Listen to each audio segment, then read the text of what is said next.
who have come to help. A&M got hurt in week 1, and Chris Will's now established himself as the starter. He's going to keep it, and hurt in week 1, and Chris Will's now established himself as the starter. He's going to keep it and start. They wouldn't promise him he'd be the number 2 guy, and here he is, a starter. As you mentioned, after the original injury. I'm with that. Get the ball out of your hands on time. It's accurate throw. Be interesting to see how well North Carolina can run. They feel like their corners are playing at a high level. 3rd down and 10. Blitz coming, and the ball is loose. And it looks like a player that ever lived. Yeah. When you're saying he's the best defensive player, I got no pushback there. Having to get rid of it. Happy. You got an NFL back in your backfield, use him. Well, they're going to find him. Big.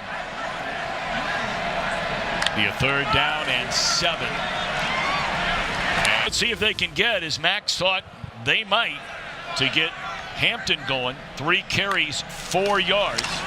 And they fake it to him. He picks up the blitz. And lofted in the air and wide open. Some kind of black. It was good coverage initially. Credit Chris Will for stepping up in the pocket, finding that lane they want to get to. Handed off to Hampton. Cuts it through the middle. Hampton in the backfield hasn't gotten going yet. Good running room there. Hampton, it's very much pick your battles if you're Georgia Tech.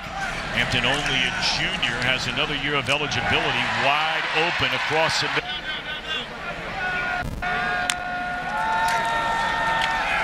Fake it to Hampton. Chris Will. Good move to juke a defender, and he will get a first. So 1st down. And this is going to be a receiver throw. Mac Brown spoke at length with us yesterday about the influence and the impact that young man, as his mother is as we told you, a police officer in Sumter, South Carolina. This one thrown to the end zone. Fellas, 10-7, Georgia Tech leads, 7:27 to play. Best run of the day for Hampton, and look out. He's got a man to beat with a better angle down the sideline. This A-gap right in the left-hand side. Watch this offensive line clear it. You insert the tight end right behind it. Well, it's coming back. So it minimizes what Hampton, or how big of a factor Hampton can be, because the defense can sag off. Protection breaks down. All right, so plenty of time now for the Tar Heels. They're going to run it on 1st down, and look out. Hampton had one taken away the last drive. Nothing being taken away this time. No flag. And they're coming right back again. They ran this same exact run play to start last drive when they had that shot run play that was taken back. Like, 3rd leading rusher in the nation is Hampton. And 71 on that one, and looking for more. Into the end zone, close to it. Did he get there? It'll be Omar Daniels coming up to try to fill that gap. Hampton runs right through him. Substitution infraction. 12 men in the huddle on the offense. Play also has 10-second runoff offense. So it wasn't any of the above. He didn't get in the end zone. They whistle by that referee.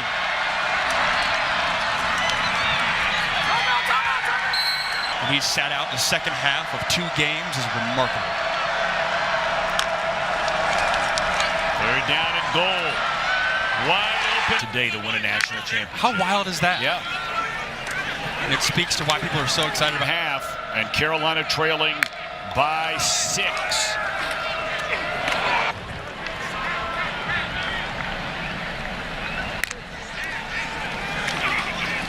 Well, you're spot on, and that's exactly the decision that they ultimately reached, and the first play back. It's a big moment, too, as we're seeing the completion here. It's a thin linebacking group for Georgia Tech, with him still being able to play. That's huge. They get the penalty yardage and keep rolling. 2nd down, wide receiver looking to throw the football, and that's just 3rd and 22. They need to get all the way down to the 27-yard line. And they set up the screen. They dump it off to Darwin Barlow. He cuts it back to Caleb Hood. Checks into the backfield. And on 4th down. Throw across the mid. Spot on Mike Gamron, Pitts. Thank you, fellas. That scoring drive, I mean, they went. Of course, one game I failed to mention, your former school, USC, will be hosting Penn State today. Penn State ranked 4th and undefeated. Catches made by the top. Take it to Hampton and looking for the big ball down. First little feel of autumn. 37 catches and over 450 yards. North Carolina trying to get more than that. A little shovel pass. It was caught by a very heavily recruited player and then was injured all of last season. So he's just starting to get his legs back underneath him for this year and playing very, very well. 3rd down and 10. Criswell looking down the field. Lets it fly. With contested catches, this 8:28 left in this game has got to be a huge moment for this receiver group. Well, they handed up in there to make the stop. Yeah, they're trying to get their best player of the football, but you said it, Tom, with down 2 scores in the 4th quarter. That's not 42-yard line for a first down. 4-man rush. Criswell rolling. He's going to run it, and he will. If guys are hurt or not, but it's happening all the time. And like you said, you can't come back that same drive, period. And that's obviously tough for real injuries and guys that sprain an ankle kind of thing. But that would stop it in the game. I feel like.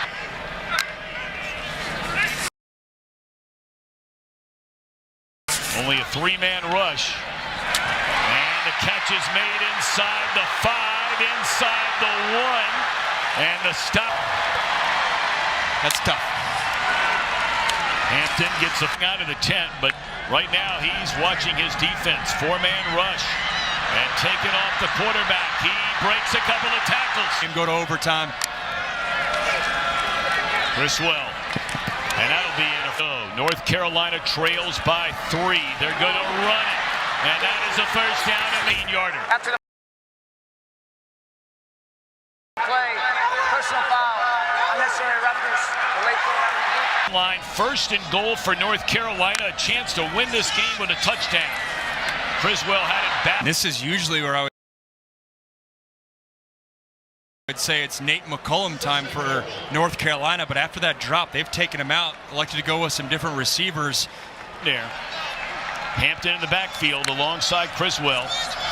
4-man rush, and it's batted as well. That is an incompleted pass, I believe, or is it? Is that a fumble? Seconds. 3rd down and goal. Blitz coming. Criswell.